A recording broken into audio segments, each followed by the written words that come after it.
새로운 세계 질서는 미국의 패배를 볼 것이다. CNN의 보도입니다. 전염병은 세계 질서를 바꿀 수 있습니다. 트럼프 혼란스러운 전략은 미국 손실을 가속하고 있습니다. 2020년 5월 23일 WHO 총회를 바라본 CNN의 분석 뉴스입니다. 버락 오바마 전 대통령 집권 시기에 미국과 동맹국이 느리게 이탈하였는데 그 후임 트럼프가 집권하면서 가속화되고 있습니다. 그리고 올해 11월 민주당이 백악관을 되찾지 않으면 미국 권력의 수단 중 일부인 동맹국과 더 이상 연결되지 않는다는 것을 알게 될 것이라고 주장했습니다.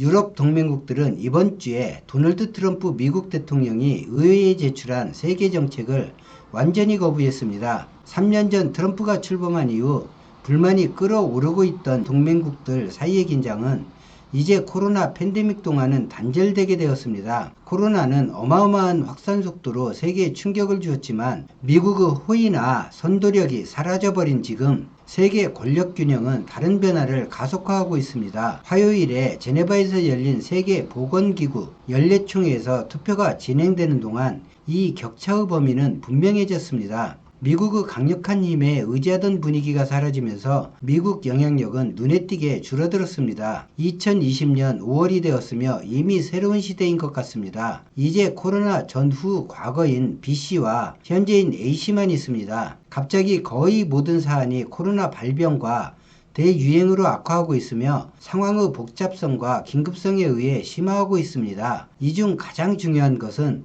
미국, 유럽, 중국 간의 경제 패권을 위한 단연간 이어지게 될 전투입니다. 시진핑의 전염병 정책에 대해 트럼프는 초기엔 중국의 노력을 칭찬했는데 그는 미국이 전염병에 막대한 피해를 보자 중국이 발발 초기에 제대로 공개하지 않고 숨긴 것으로 시진핑과 중국을 비난했습니다. 중국은 이러한 비난을 일관되게 부인했으며 미국에서의 대유행에 대한 미국의 대처를 조롱했습니다. 트럼프는 또한 중국과 모종의 거래에 대한 WHO 책임을 묻고 유엔 기구에 대한 지원금을 삭감한다고 발표해 일관성 있는 세계 보건 행정을 위태롭게 했습니다. 트럼프는 향후 30일 안에 실질적인 개선이 이루어지지 않으면 미국 재정을 영구적으로 중단할 것이라고 공개 서한을 WHO에 발송했습니다. 미국의 전염병 처리에 대한 깊은 우려에도 유럽 지도자들은 기존의 메커니즘을 포함하여 공정한 독립적이고 포괄적인 평가의 미국이 반대하는 WHO 결의안을 지지했습니다.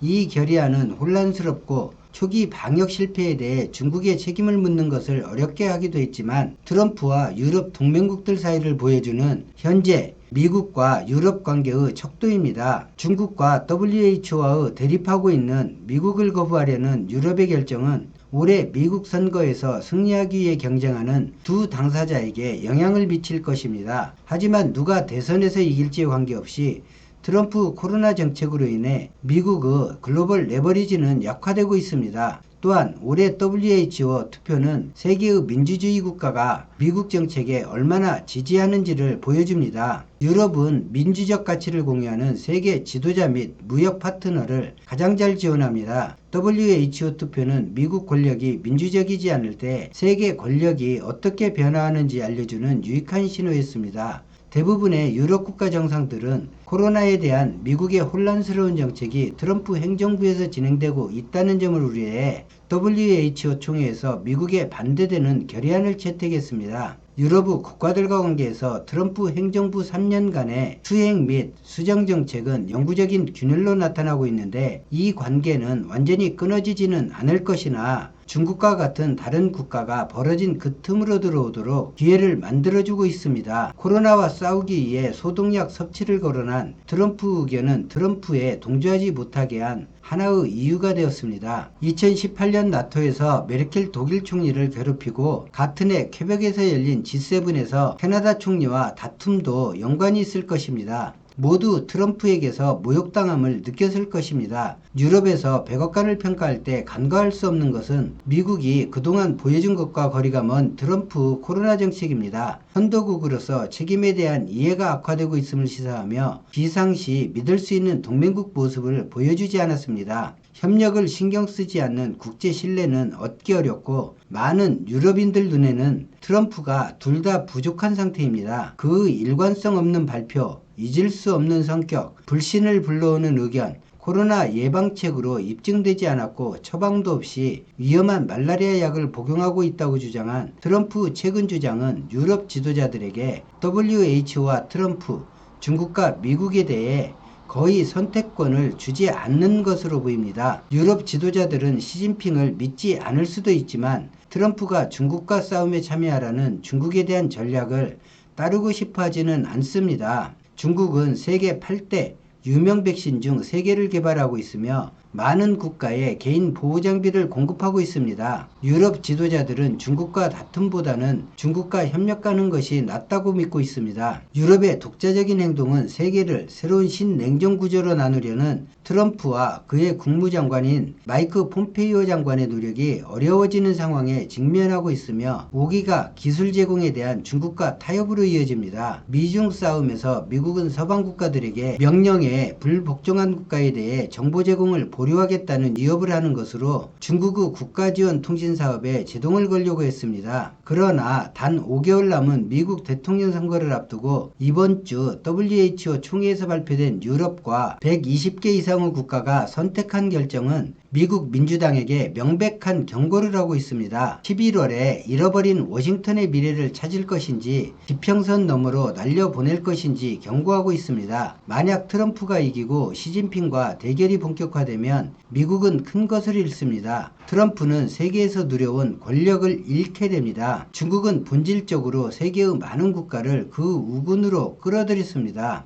이것이 파워 밸런스, 코로나 효과, 국제 권력 변화입니다. 예를 들어 영국은 사태 초기에 중국의 불투명한 정책에 비판적이었습니다. 지난달 도미니크 라브 외무장관은 중국의 코로나 결과 보고에 강력하게 비판했는데 코로나 위기 이후 이전처럼 중국과 사업할 수 없다며 중국에 날을 세웠습니다. 한 달 뒤 영국 보건장관은 WHO 총회가 중국을 구체적으로 조사할 필요가 없다고 말하면서 우리는 적절한 시점에서 글로벌 대응에 대한 검토의 필요성을 지지한다고 WHO 정책에 찬성했습니다. 유럽에서도 중국의 경제 보복을 두려워할 여러 이유가 있습니다. 화요일에 호주가 트럼프 중국 정책에 대해 적극적인 지지를 하고 비싼 값을 치른 사례가 있습니다. 호주 정부는 중국의 코로나 위협에 대해 국제사회에 제때 경고를 못한 실수에 대해 중국이 WHO와 별개로 독립적인 조사를 받도록 요구하면서 미국 대통령과 호흡을 같이 했지만 호주 생보리 수출에 큰 타격을 받게 되었습니다. 중국은 호주 보리 수입에 대해 막대한 관세를 부과했습니다. 물론 이 문제에 대해 미국이 도움을 줄 방법은 없습니다. 시진핑은 WHO 총회에서 트럼프 WHO 지원 중단 발표 후에 적절하게 대응하여 WHO를 지원하고 아프리카 국가를 지원하기 위해 20억 달러를 제공한다는 분명한 메시지를 보냈습니다.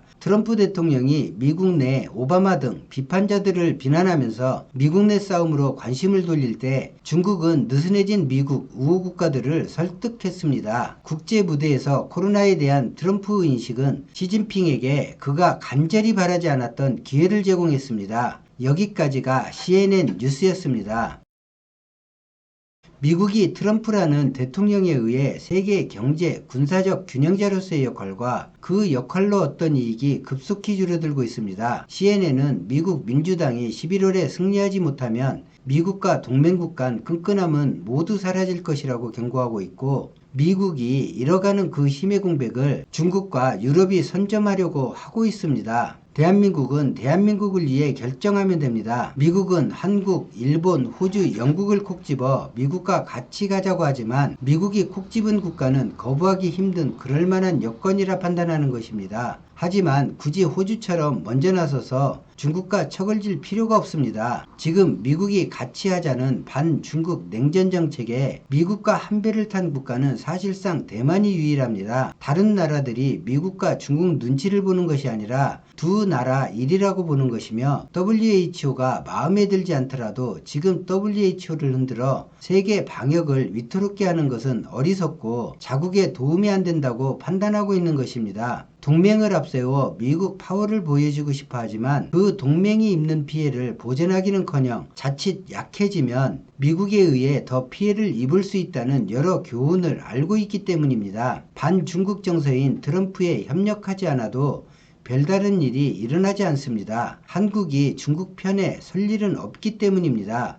의견을 꼭 내보일 의무가 한국엔 없습니다. 중국엔 상호 경제협력에 더 매진하자고 하면 되고, 미국엔 빨리 안정화되어 경제가 살아나 선도력을 발휘해달라고 립서비스 정도 하면서 주둔비 조금 뜯기고 그럼 됩니다. 지금 하는 외교처럼 그렇게 하면 될 것 같습니다. 미국 말 안 들으면 미국이 경제에 보복한다고 걱정하시는 분들이 있는데, 제가 볼 때는 말 잘 들었을 때 아주 심하게 무시당한 듯합니다. 당연하다 여긴 한국이란 나라 지지를 못 받으면 미국의 신뢰를 한국이 잃을까요? 그 신뢰는 존중받던 동맹으로서 신뢰가 아니라 막대에도 설설기던 국가로서 신뢰입니다. 이젠 한미 양국의 새로운 이해 정립이 필요합니다. 그래야만 한국의 값어치가 올라갑니다. 한국은 이미 동남아시아는 물론 유럽의 많은 국가에서 행보를 주시하고 의견을 묻는 위치가 되었기 때문입니다. 대한민국은 독립국이지 속국이 아닙니다.